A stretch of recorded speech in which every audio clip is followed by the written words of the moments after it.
Welcome to Alexandria, planning of the city. Alexander's plan to build his great city began with a verse from Homer's Odyssey. There is, in front of Egypt, in the sea with many swells, an island called Pharos.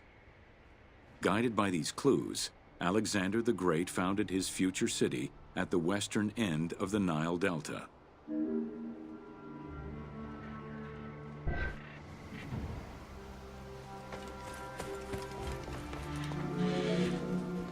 Though Alexander considered this location ideal for his great city, it presented considerable challenges. Too difficult to access during storms, the surrounding swamps threatened disease, and the limestone soil prevented the growth of healthy crops.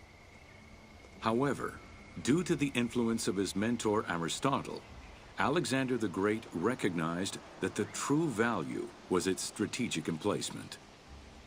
Alexander knew that in controlling Pelusium to the east, Memphis to the south, and his crowning glory Alexandria to the west, he would create a triangular stronghold, allowing him to control the entire delta while giving him access to the Mediterranean.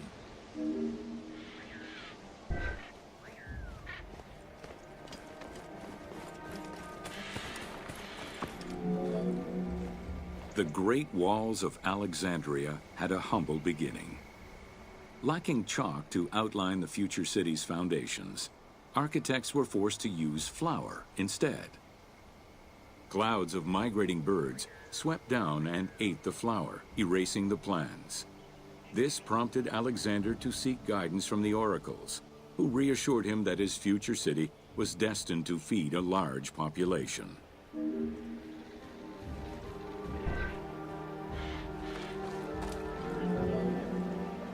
Excavations led by Mahmud Bey al-Falaki in the 19th century revealed that the wall enclosure measured approximately 5.2 kilometers in length and 2.2 kilometers in width.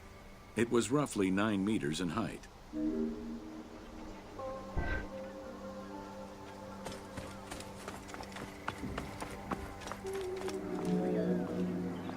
These formidable ancient walls would resist a number of attacks, including fending off the king of Syria in 169 BCE.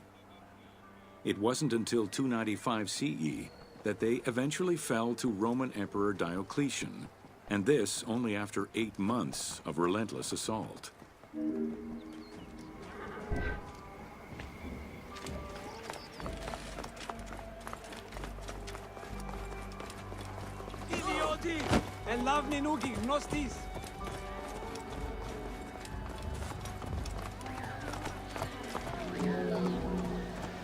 Alexandria's principal architect, Dinocrates, chose a Hippodamian grid plan. The grid maximized functionality, with wide, straight roads and canals running beneath them.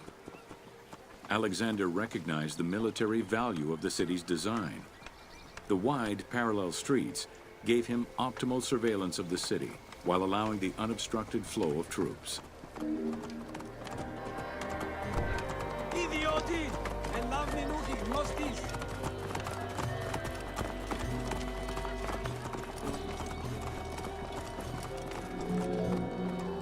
A central corridor ran from the Mediterranean's north port down to Lake Mareotis to the south.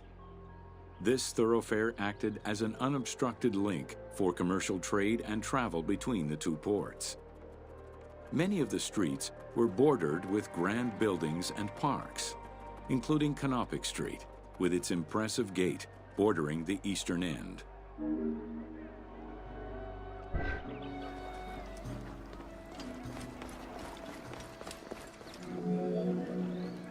Alexandria was most likely built upon an already existing Egyptian village. Upon its completion, the Egyptians reviled the city, refusing to call it by its founder's name. Instead, they called it Raked, the building, as a mark of disdain, which was later Hellenized into Rakotis. Despite this, the name Alexandria would remain.